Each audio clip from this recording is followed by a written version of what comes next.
Thomas Clayton stands in the school hallway, his hand shaking as he reads the district's rejection letter.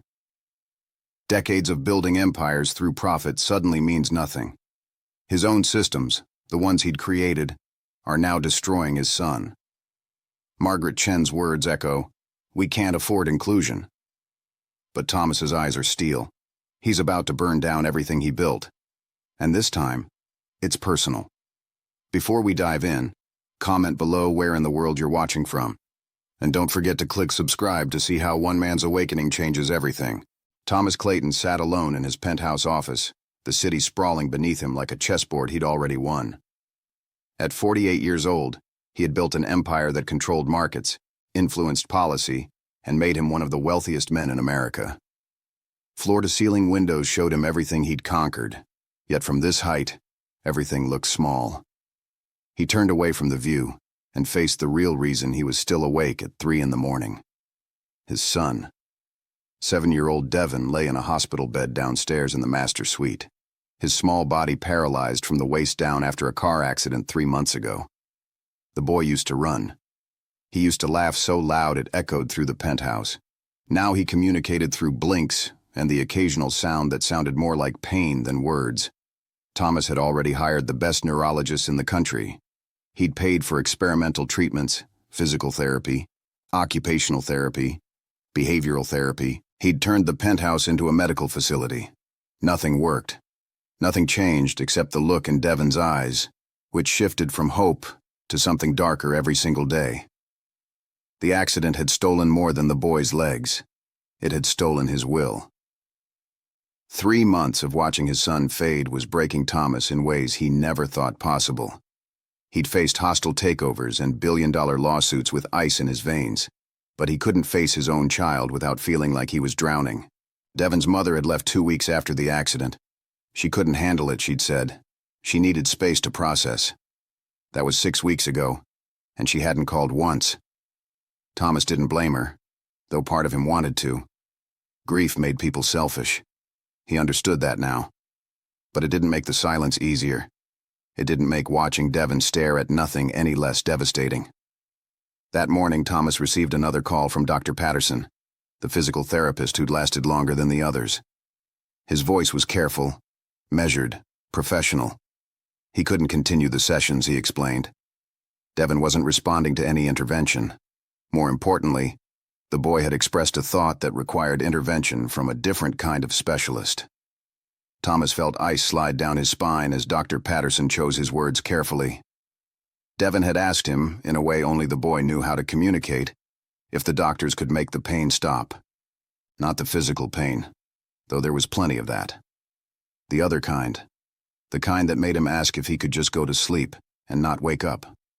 Thomas had no response. He hung up the phone and sat in darkness for what felt like hours. His son, 7 years old, wanted to die. And Thomas couldn't fix it with money or connections or ruthless determination. That afternoon, he called an agency and requested a new live-in caregiver, someone experienced with pediatric cases, someone who could work night shifts because the boy's nightmares were getting worse, someone who wouldn't quit after 2 weeks like the last 5 had done. The agency sent a list. Thomas barely looked at it. He approved the first person available. Her name was Simone Williams, 42 years old, 15 years of medical background, strong references. She could start immediately. When she arrived that evening, Thomas noticed immediately that she looked tired in a way that had nothing to do with the travel. She was tall, dark-skinned, with her hair pulled back in a tight braid, and her eyes held something that looked like understanding. She wore comfortable scrubs and carried one small bag. She didn't ask for a tour or orientation. She asked one question. What does he like? Thomas almost didn't know how to answer. What had Devin liked before the accident felt like ancient history. Video games, he finally said. Dinosaurs. His mother. Simone nodded once, as if she'd heard all she needed to hear. Thomas showed her to the suite adjacent to Devin's room and left her there. He didn't expect anything.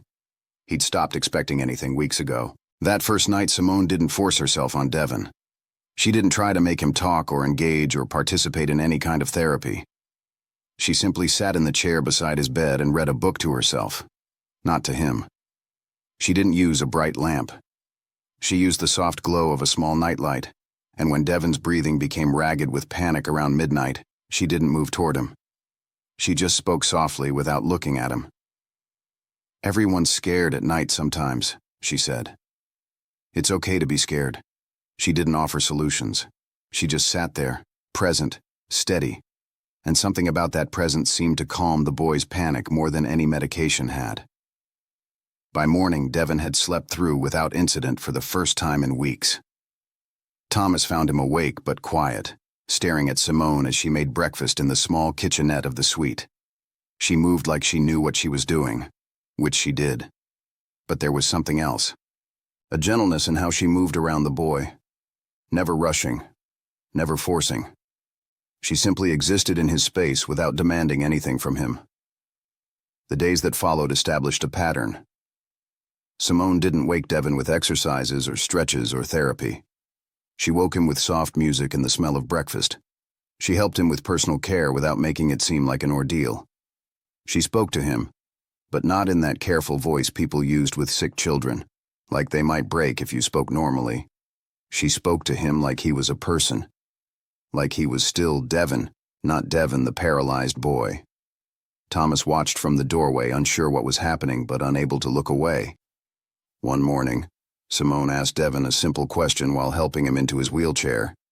If you could be anywhere right now, where would it be? Devon didn't answer. He couldn't speak clearly, and the blink communication they'd developed was slow and exhausting. But something shifted in his expression. Not hope exactly. Maybe curiosity. Maybe the smallest spark of something other than resignation. That night, Thomas called the agency and told them Simone could stay indefinitely. He authorized unlimited overtime, bonus pay, anything she wanted. The director seemed surprised. Most families lasted 2 weeks before they couldn't handle it anymore. Thomas didn't explain. He just wanted her to stay because for the first time since the accident, he'd seen something in his son that looked like it might be worth fighting for. By the end of the first week, Simone had reorganized the entire suite. She'd removed the medical equipment from Devon's direct line of sight, storing it in a closet instead of having machines beeping and whirring constantly. She'd brought in books, colored pencils, and a small table that could be adjusted to different heights. She'd asked permission from Thomas to take Devon outside, to the penthouse balcony, where the city sprawled beneath them. Thomas hesitated, worried about the physical risks. But something in Simone's face told him this wasn't about danger. It was about something else. When she wheeled Devon onto the balcony, the boy's eyes widened. It was the first time in months that Thomas saw his son look at something external, something other than the ceiling, or his own thoughts. The city moved below them, alive with people and cars and possibility. Simone wheeled him to the edge and pointed. "See that building there with the green roof? I used to work there," she said. "Before this. Before everything got hard." Devon looked at her. There was a question in his eyes. Simone understood without him speaking. She told him a story about working at a community clinic, about a girl who came in with a broken arm, about how scared the girl had been until Simone had told her a joke so bad it made her groan. It wasn't a therapy session. It wasn't designed to help Devon process anything or make him feel better in some calculated way. It was just a story, a moment of someone sharing something real, and Devon listened, like it was the most important thing he'd ever heard. That afternoon, Thomas found himself standing at the balcony door, watching Simone and his son. She was pointing out different buildings, telling him stories about each one, and while Devon couldn't respond verbally, his body language had changed. His shoulders were less tense. His hands had stopped clenching. He was present in a way Thomas hadn't seen in months. Something twisted in Thomas's chest, a feeling that was part grief and part something else, part hope, part guilt that he hadn't thought to bring his son outside sooner, part shame that it took a stranger to see what his father couldn't. That night, after Devon had fallen asleep, Thomas called Simone into his study. He wanted to understand what she was doing differently, what made her approach work when nothing else had. Simone sat across from him with the same steady calm she brought to everything. He asked her directly, "What's your background? How did you train for this?" Simone looked out the window for a moment before answering. She told him she'd worked as a pediatric nurse for 12 years. But that wasn't really what he was asking. He was asking how she knew what to do with a broken child. She told him the truth.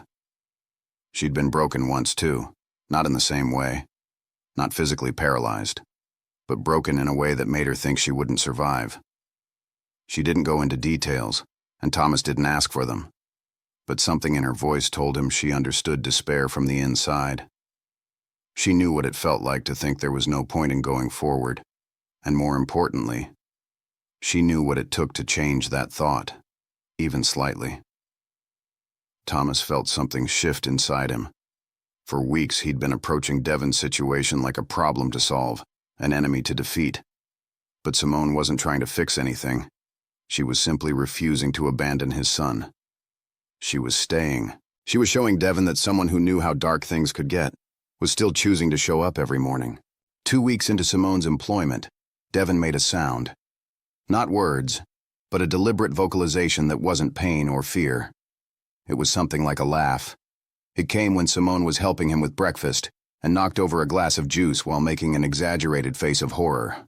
The sound was small, barely audible, but Thomas heard it from the kitchen and froze. He stood there, listening, wondering if he'd imagined it. But then it happened again, and this time Simone laughed too, not at the juice, but at the fact that the boy was laughing.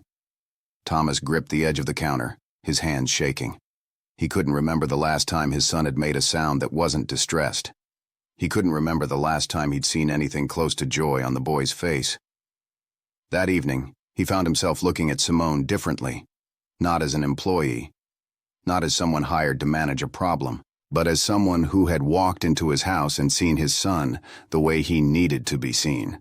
Not as a patient, not as a tragedy, but as a person worth laughing with. Thomas had built his career on understanding people's weaknesses and exploiting them for profit. But Simone's approach was the opposite.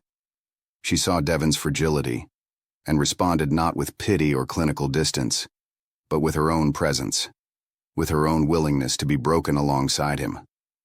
By the 3rd week, Devon had started pointing at things, not communicating in the traditional sense, but expressing interest, asking questions through his gestures and sounds. He wanted to know about the city.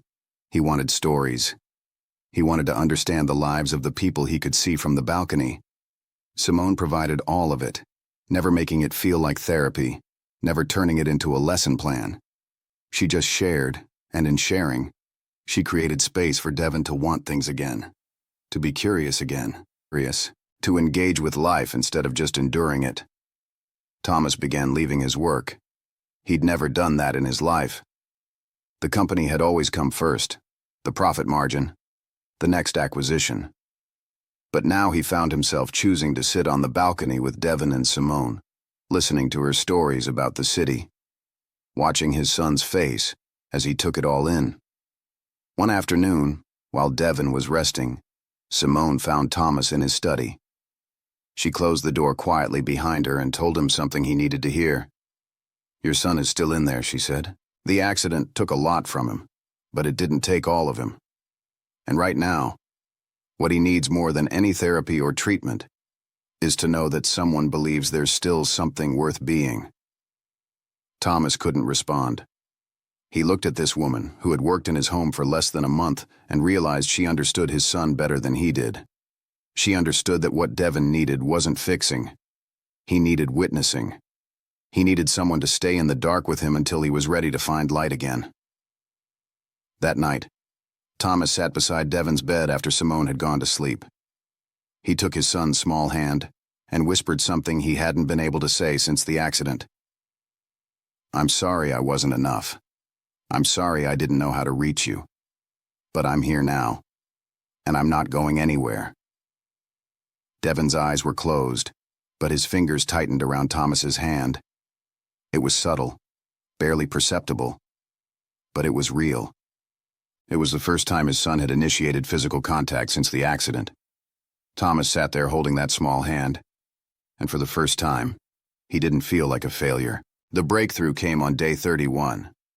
Thomas was in his office, finally handling some company business that couldn't wait any longer, when Simone appeared in the doorway. Her expression was carefully neutral, but something in her eyes said this was important. She wanted to try something with Devon, she said. Something unconventional. Thomas followed her to the suite and found his son sitting in his wheelchair near the balcony doors, looking nervous in a way Thomas hadn't seen before. It wasn't the resigned fear of someone waiting for pain. It was anticipation. Simone had brought supplies, she explained to Thomas. Art supplies. She wanted to see if Devon could express himself through something other than sound or blinks. She wanted to see if the boy could create. Thomas watched as she positioned the wheelchair at a small table and set up colored pencils, markers, and large sheets of paper. She didn't give instructions. She didn't explain what Devon should do. She simply pulled up a chair and began drawing herself. She drew the city. She drew the building with the green roof where she used to work. She drew stick figures walking on streets. She drew the sky with clouds shaped like dinosaurs. And slowly, Devon's hand moved toward the supplies. His motor control wasn't what it used to be. His grip was weak. His movements were slow. But he selected a pencil and made a mark on the paper. A single mark. Then another, and another. What he was drawing became clear gradually. A person, sitting in a wheelchair, looking at the city. Thomas's throat tightened. His son was drawing himself, not as a victim, not as broken, just as he was. A person in a wheelchair, present, engaged, looking at something worth looking at. When Devon finished, he looked at Simone. She smiled at him like he'd just created the most beautiful thing she'd ever seen. She held it up and said, "This is wonderful. You're wonderful." And Devon made that sound again, the one that might have been laughter, or might have been something like contentment. Thomas left the suite quietly and went back to his office. He sat in the dark and wept. Not from despair this time, from relief, from the realization that his son was still in there, still fighting, still trying to find his way back to something like life.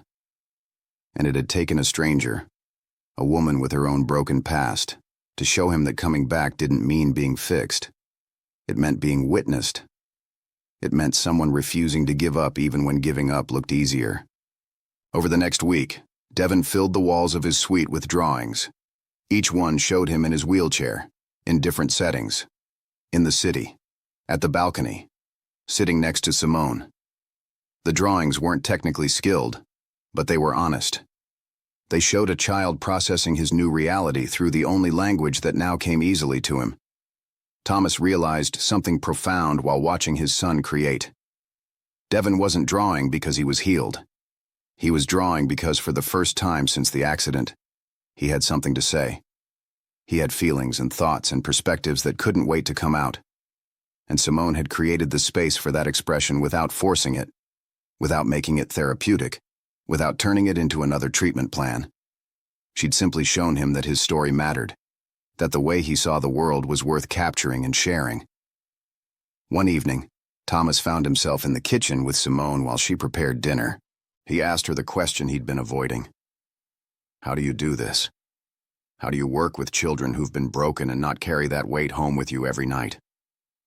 Simone continued chopping vegetables with practiced efficiency. She didn't answer immediately.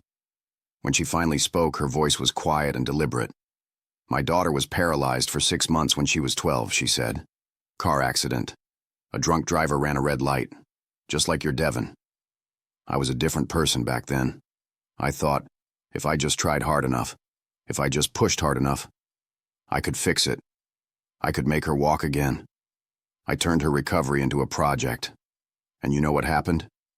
She stopped trying because all of my trying was just reminding her that I couldn't accept what had happened, that I couldn't accept her as she was. Thomas felt the weight of her words settle in the room. He asked the question carefully. What changed? Simone set down the knife and looked at him directly. She did. My daughter decided to live without walking first. She decided to go to school in a wheelchair. She decided to have friends and do homework and just exist in this new life. And once she did that, once she accepted it herself, then she could start the work of recovery. But recovery wasn't the point anymore. Living was. Being present was. Accepting what was instead of fighting what wasn't anymore. A few months later, she started walking again, slowly, painfully, but she walked because she wanted to, not because I needed her to, not because I couldn't handle seeing her in a chair, because she decided that's what she wanted for herself. Thomas understood. He'd been so focused on Devon recovering that he hadn't been willing to accept his son as he was. He'd been grieving the boy he'd lost instead of getting to know the boy who remained. That night, he went to Devon's suite and wheeled him out onto the balcony. They sat there in silence for a long time. Thomas didn't try to fix anything or say the right thing or project hope where there might not be any. He just sat with his son and watched the city lights twinkle on like small promises. Devon's hand found his, and they stayed like that as night deepened around them. In that silence, something changed. Not dramatically. Not with sudden healing or miraculous recovery. Just a quiet shift in the space between them. An acceptance. A willingness to move forward even if moving forward looked different than it had before. The next morning, Devon ate breakfast without prompting. Then he pointed at his drawing supplies and looked at Thomas. Simone wasn't even in the room yet. This was just Devon and his father. Devon wanted to draw, wanted to create, wanted to express. Thomas set up the supplies with hands that were no longer shaking with desperation. And as his son began to create once again, Thomas understood something that all his money and power had never taught him. The only way forward was through acceptance. The only way to help someone who was broken was to stop trying to put them back together and instead just show them that they could still matter, still contribute, still live in whatever form that took. But acceptance, as Thomas was beginning to learn, was just the beginning.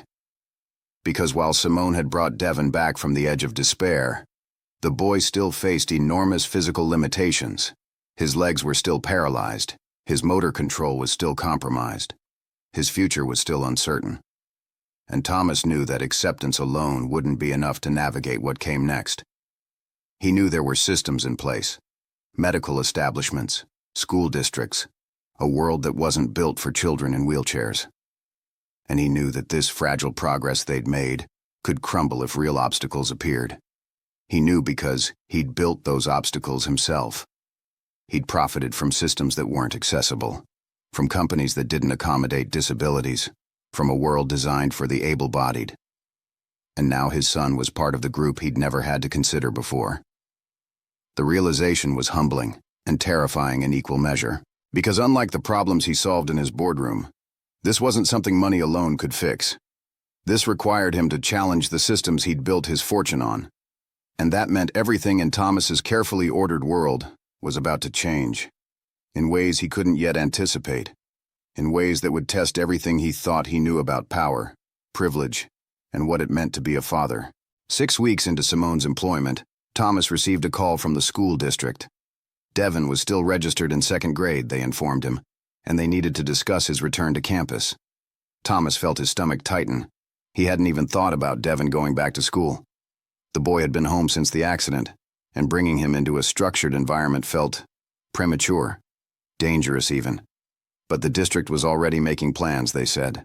They had resources. They had a special education program. They could accommodate his needs. Thomas asked to speak with the head of special education directly. He wanted to understand exactly what accommodations they were prepared to make. The woman who answered the phone, Margaret Chen, spoke with the efficiency of someone used to dealing with anxious parents. Yes, they could provide a wheelchair-accessible classroom. Yes, they could assign a one-on-one aide. Yes, they could modify the curriculum as needed. It all sounded reasonable until Thomas asked the key question. What about the bathrooms? The cafeteria, the playground, the bus? Margaret paused. There was a slight hesitation in her voice when she answered. They would work through those issues as they came up, she said. They had adapted for other students with mobility challenges. It wouldn't be perfect, but they'd make it work. Thomas understood what wasn't being said. It wouldn't be perfect meant Devon would encounter barriers every single day. It meant his son would be treated as an exception rather than a student. It meant the world wasn't built for him, and the school wasn't going to rebuild itself to accommodate him. It was the same philosophy Thomas had operated under for his entire career. The disabled must adapt to the system, not the other way around. Only now, the disabled was his son. That evening, Thomas sat with Simone on the balcony after Devon had fallen asleep.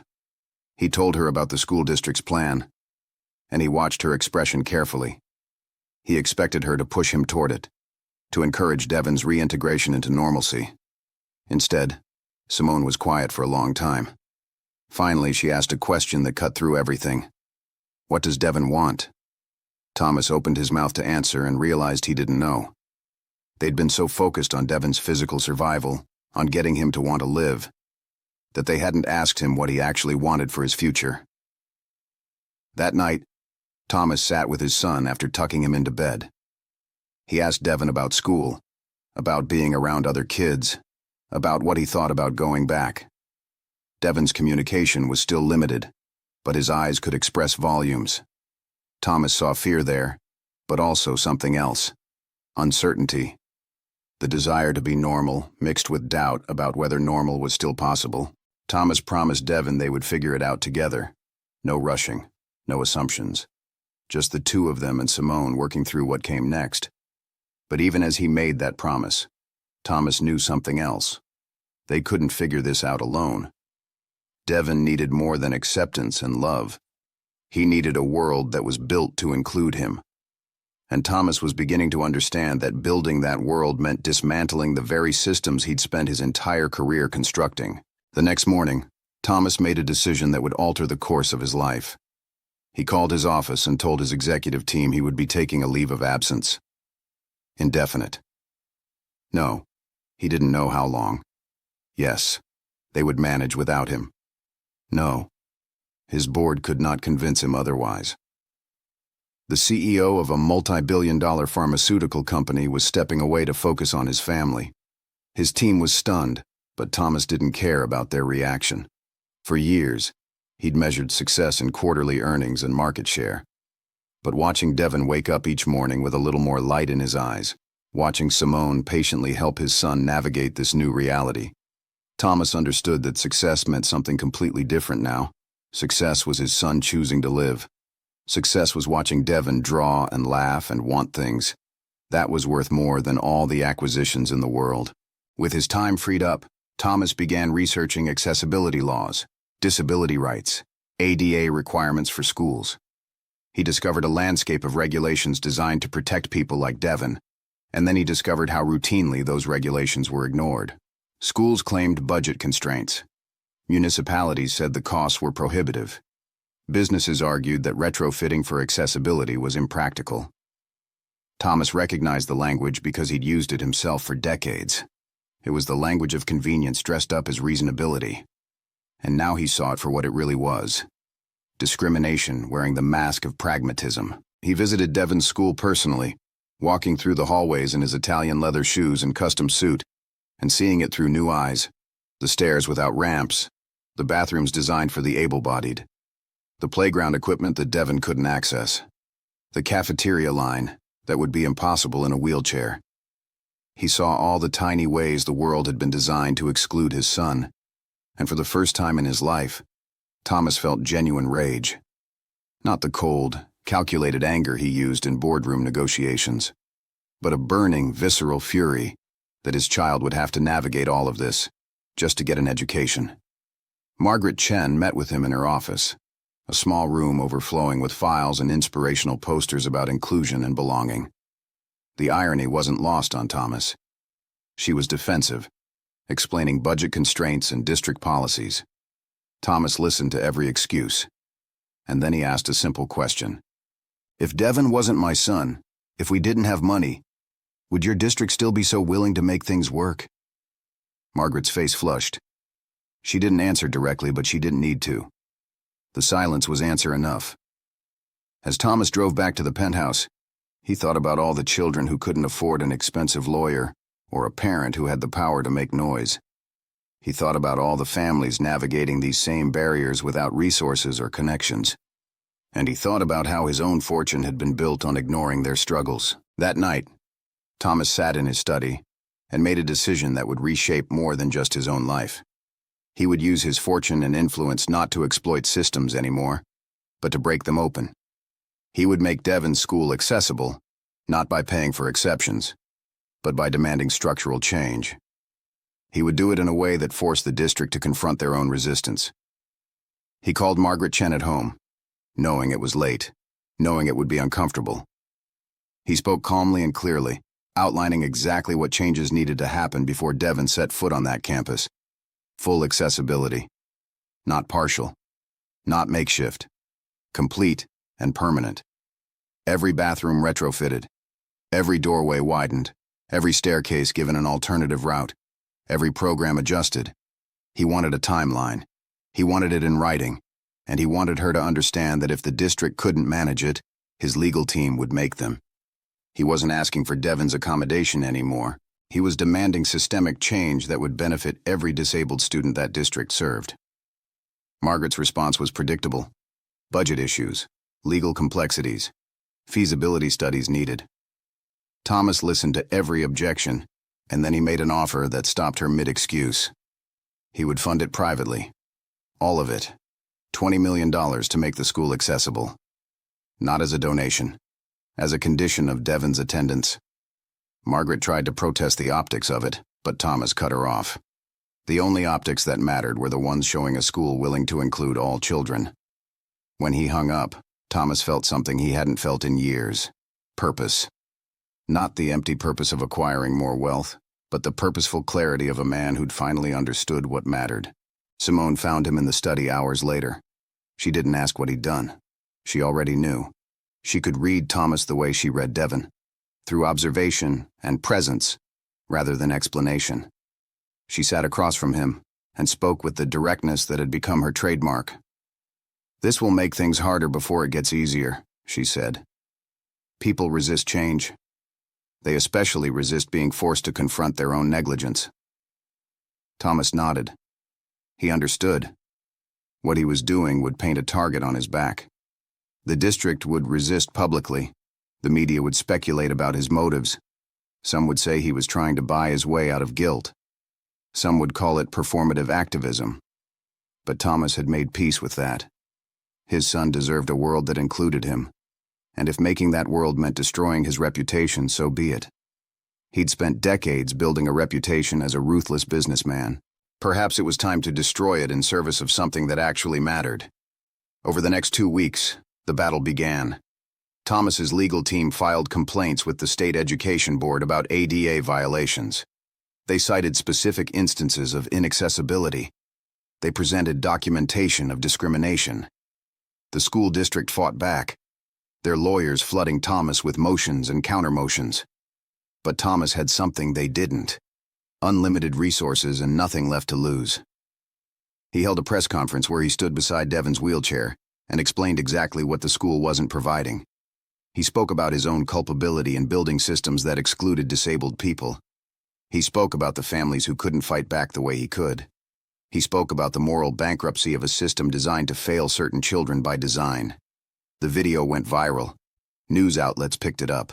Disability rights organizations rallied behind him. And suddenly, what had been a quiet negotiation became a very public reckoning. Margaret Chen called him after the press conference. Her voice was different now, smaller, resigned. The district would comply with his requests, she said. They would hire contractors immediately. They would push for completion within 4 months. Thomas asked one more thing. He wanted the process to be transparent and inclusive. He wanted a committee of disabled individuals, parents, and educators to oversee the renovation. He wanted input from the community this school had been failing. Margaret agreed. What choice did she have? Within days, the news cycle shifted. The story wasn't just about a billionaire's disabled son anymore. It was about systemic failures in schools across the country. Investigative journalists started looking into other districts. Parents began questioning why their own children's schools weren't accessible. Thomas received calls from disability advocacy organizations asking him to speak at conferences, to share his story, to become a voice for change. He declined most of them. This wasn't about him becoming famous for caring about disabled people. It was about making sure his son could go to school without barriers. But he did accept one invitation: to speak before the State Board of Education about mandatory accessibility standards. In the weeks while the school underwent transformation, Devon continued to grow stronger. Simone had introduced him to adaptive sports programs. The boy had discovered that while his legs didn't work, his arms were powerful. He joined a junior wheelchair basketball league, and for the first time since the accident, Thomas saw his son compete, saw him push against other kids, saw him feel the joy of physical challenge and achievement. It was a revelation. Devin wasn't broken. He was different, but he was whole. His body was capable of things Thomas had never imagined. One afternoon, while watching Devin practice, Thomas found himself next to another father, a black man with a daughter in a wheelchair. They struck up a conversation, and the man told him his daughter had been excluded from her school's sports program until 3 years ago, when a parent finally fought for inclusion. He said most parents didn't have the resources to fight like that. Most families just accepted the barriers and tried to make it work. Thomas felt that shame again, the weight of his own privilege, and the systems he'd built. That evening, he asked Simone a question that had been forming in his mind for weeks. What would happen to Devin if I weren't here? What if we didn't have money? Simone didn't answer immediately. When she did, her voice was steady, but sad. He would figure out how to survive, she said. Just like millions of other disabled children do. He would learn to make himself smaller, to ask for less, to accept the barriers as unchangeable. Thomas felt something break inside him. He understood then what his real work was. It wasn't just about Devin.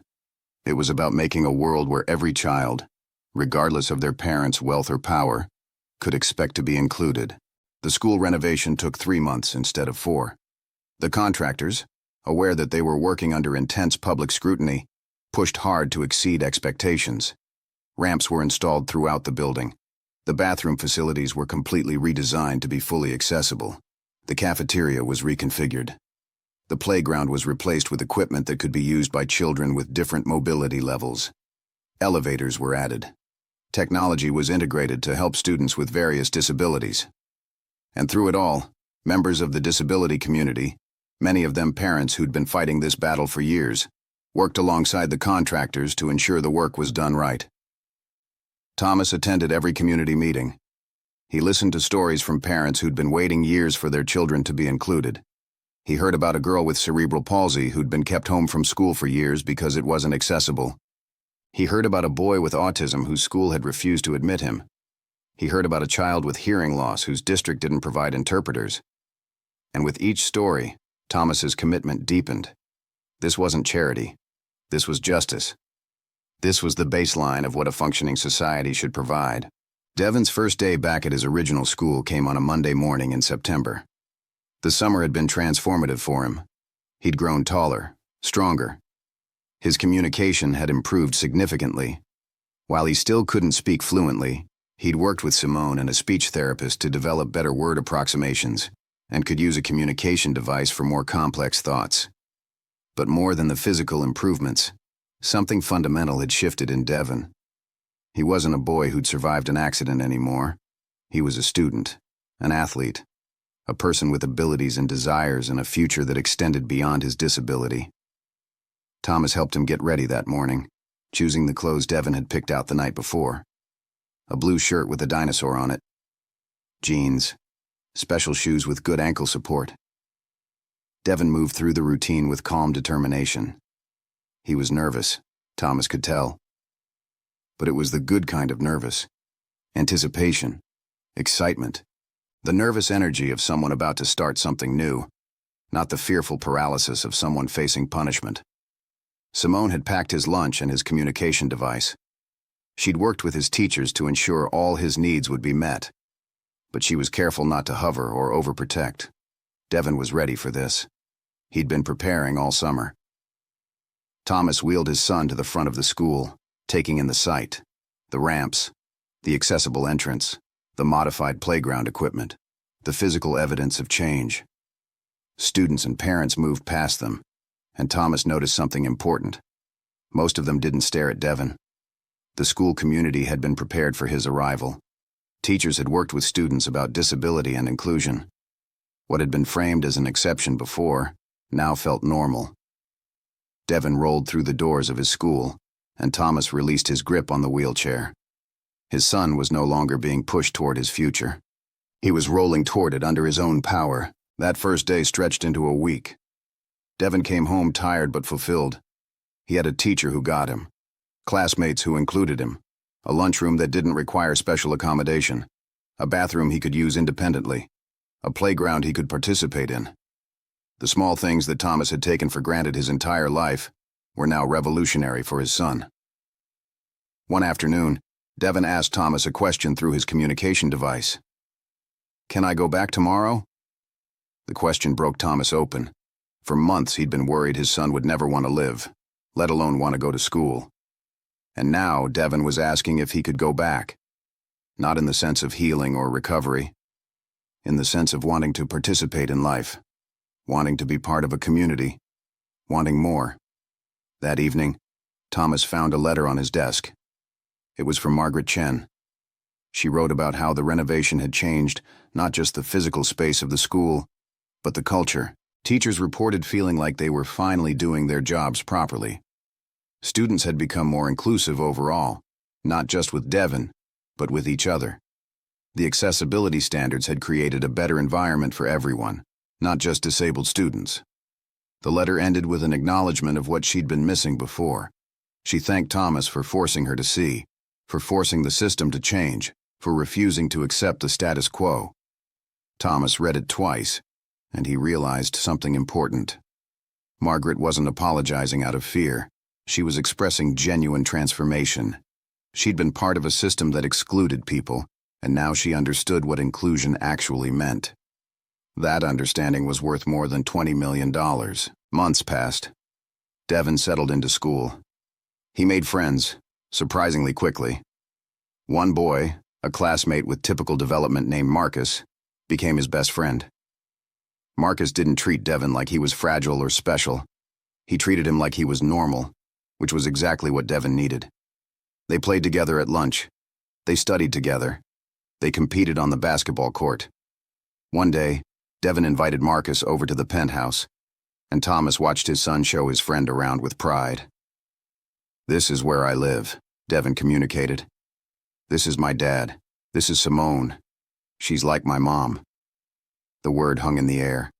Like my mom. Thomas looked at Simone and he saw her eyes get wet.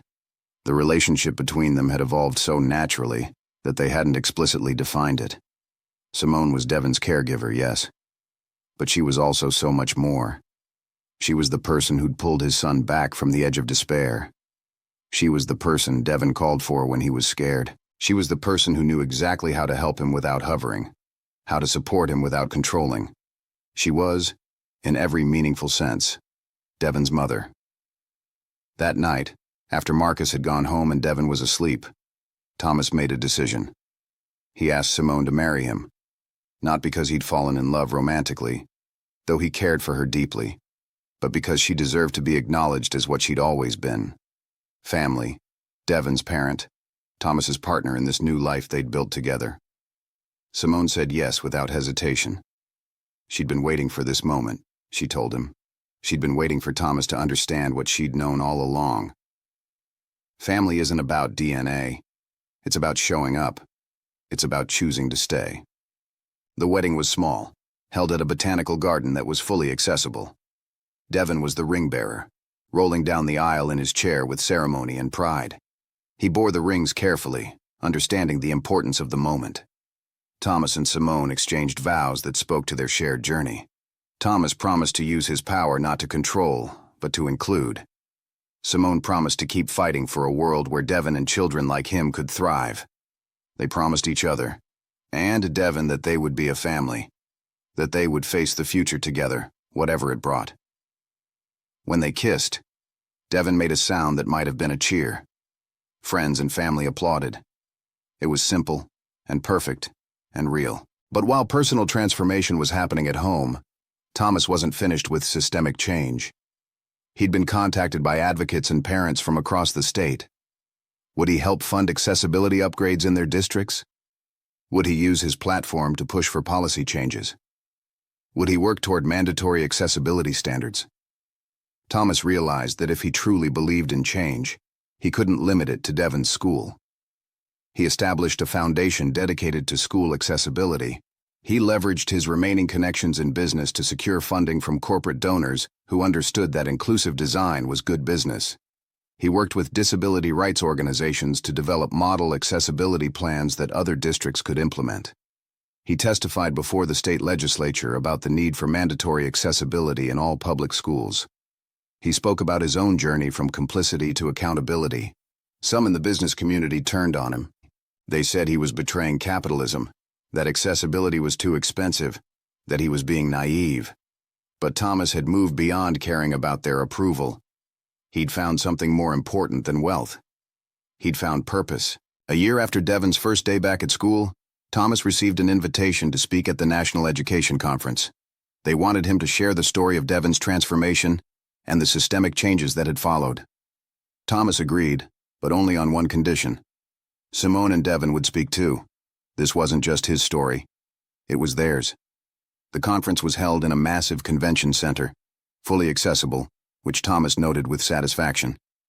He walked onto the stage with his son and his wife, and for a moment, he simply looked out at the crowd. Thousands of educators, administrators, parents, disability advocates, all gathered to think about the future of education. Thomas began by telling Devon's story, not as inspiration porn, but as fact. A child had attempted suicide because he believed his life was no longer worth living. A stranger had shown up and refused to accept that narrative. A father had been forced to confront his own complicity in systems of exclusion. These weren't feel-good moments. They were painful, necessary truths. Then Simone spoke. She talked about what she'd seen in Devon that first night. Not a broken child who needed fixing, but a person who needed witnessing. She talked about the importance of meeting people where they are, of believing in their humanity even when systems had told them they were disposable. She talked about the work still remaining, about the millions of disabled children still excluded from full participation in education and society. Then Devon took the microphone with help from a communication specialist. Speaking through his device and supplemented by sounds and gestures, he shared what school meant to him now. Friends, learning, the feeling that he belonged. It was a simple message, but it resonated. The audience was silent. Then the applause started. It wasn't the polite applause of people acknowledging a good speech. It was the profound applause of people who'd had their perspective shifted, who'd understood in that moment what inclusion actually meant. After the conference, the requests for Thomas's involvement multiplied. He was offered board positions at major education nonprofits. Advocacy organizations wanted his support. But Thomas was careful about what he committed to. He'd learned from Simone that spreading yourself thin meant helping no one. He chose instead to focus his efforts on a few key initiatives. The foundation would fund accessibility upgrades in 100 schools across the state. He would work with his state legislators on accessibility standards. He would remain deeply involved in Devon's education and life. Everything else was secondary. Years passed. Devon moved through school like any other student. He played basketball competitively. He joined the debate club, communicating through his device with passion and clarity. He made the honor roll. He had crushes and friendships and the full spectrum of adolescent experiences. The paralysis from the accident never reversed. His legs never worked again. But he built a life of such completeness that the disability, which had once seemed like the entirety of his identity, became just one aspect of who he was. By the time Devon reached high school, 23 schools across the state had been fully renovated with accessibility features. The foundation had trained hundreds of educators in inclusive teaching practices. Disability advocacy had become part of the mainstream education conversation. Teachers now understood that accessibility benefited all students. Deaf students had access to interpreters, which helped students learning languages. Wheelchair ramps benefited anyone with mobility challenges, including the elderly and people with temporary injuries. Large print materials helped students with vision challenges and those who simply preferred larger text. Universal design for learning principles, implemented to support disabled students, benefited everyone. Thomas had come to understand that fighting for inclusion wasn't charity, it was justice. It was good design. It was recognizing that human bodies and minds came in infinite varieties, and education systems needed to accommodate that reality. The Walters Foundation, as it became known, grew to become one of the leading advocates for educational accessibility in the country. Universities invited Thomas to speak about his journey. Publishers asked him to write about his transformation. He declined most requests. But he did write a book with Simone, titled Witnessing: How I Learned to See My Son. It became a bestseller, not because it was inspiring in the traditional sense, but because it was brutally honest about Thomas's failures and his slow, painful growth toward understanding. The book included Simone's perspective on disability, on care work, on what it meant to show up for another person. It included excerpts from Devon's own reflections on his life, on disability, on the world he was navigating. The book became required reading in education schools. It was assigned in business ethics courses. Disability scholars cited it as an important text in understanding ableism and systemic change. When Devon turned 18, he faced the same question all high school seniors face. What next? College? Trade school? Work? But Devon had options that wouldn't have been available to him in a world without the changes his father had fought for. Most universities still had accessibility issues. But the landscape was different now. Accessibility was expected. Devon applied to universities and was accepted to his first choice, a school known for strong disability services. Thomas helped him move into the dorm, and he felt the full weight of what had transpired. His son, who'd wanted to die at 7, was now 18 and excited about his future. Simone, who'd appeared in their lives as a caregiver, was now his wife and Devon's mother. Their lives had been completely transformed. On Devon's first night in the dorm, Thomas and Simone drove back to the penthouse in silence. They'd driven this route hundreds of times. But tonight it felt different. They were driving toward an empty nest, toward a new phase of their lives. Thomas looked at his wife, this woman who'd shown him how to love his son properly. He took her hand and squeezed it. That evening, they sat on the penthouse balcony, the city sprawling beneath them, and Simone asked Thomas a question. Do you regret it? Do you regret stepping away from your company? Do you regret giving away so much money?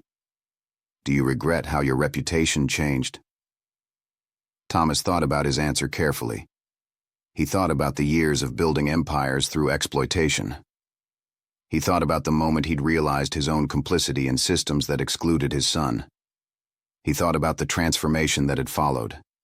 He thought about watching Devon discover that he had a future worth living. He thought about the schools that were now accessible, the other children who could now attend school without barriers, the systemic change that had rippled out from his personal reckoning.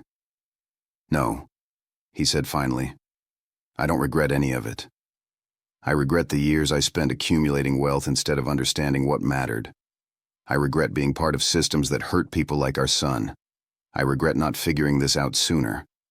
But what I've done since then, what we've done, I don't regret a single moment of that. Simone leaned her head on his shoulder, and they sat together watching the city transform as darkness fell. Somewhere in that city, other families were struggling with disability. Other parents were grieving the loss of the life they'd imagined for their children. Other children were sitting in rooms, believing that their lives no longer mattered. Thomas thought about reaching them, about finding ways to scale what he'd learned. But for now, he just sat with his wife and felt gratitude.